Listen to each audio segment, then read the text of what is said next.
विभागाकडून प्राण्यांसाठी टँकरद्वारे पाणी पोहोचवले जाते। उन्हाळ्यामध्ये वन्यजीवांसाठी जीवनदायी पाणवठे तयार केले जातात। येवल्यातल्या ममदापूर वनसंवर्धन क्षेत्रामध्ये पाणवठ्यांची सोय करण्यात आली। येवला तालुक्यातल्या ममदापूर वनसंवर्धन क्षेत्र सुमारे 5.5 हेक्टरवर पसरले असून इथं विविध वन्य प्राण्यांचा वावर आहे। मात्र वाढत्या उन्हाच्या तीव्रतेमुळे प्राण्यांना अन्न आणि पाण्याच्या शोधात भटकंती करावी लागू नये यासाठी वन विभागाने महत्त्वाचं पाऊल उचललं।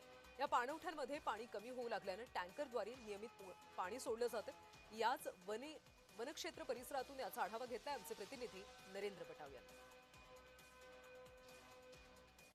आपण येवला तालुक्यातील ममदापूर वन संवर्धन क्षेत्रात आलेलो आपण बघू शकता की वन विभागाच्या वतीने या ठिकाणी हरणांसह इतर प्राण्यांकरता पाणवठ्यांमध्ये पाणी टाकले जात आहे। आपण बघतो तर ठिकठिकाणी नैसर्गिक पाणवठे असो, ठिकठिकाणी सिमेंटचे पाणवठे असो, या ठिकाणी वन विभागाच्या वतीने या मुख्य प्राण्यांकरता पाणी टाकले जात आहे। आपल्यासोबत तेथील वन क्षेत्र अधिकारी काय सांगाल की कशा प्रकारे सोय केली, किती पाणवठे?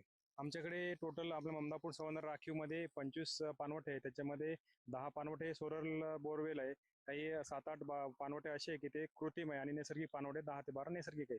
त्याच्यामध्ये जिथं पाणी नाही आहे, जिथं पाण्याची लेवल पाणवठ्यामध्ये कमी झाली तिथं आम्ही टँकरद्वारे पाणी टाकतो आणि 1 महिन्यामध्ये 2 टँकर फिक्स आहे की आम्ही तिथं पाणी टाकतोच।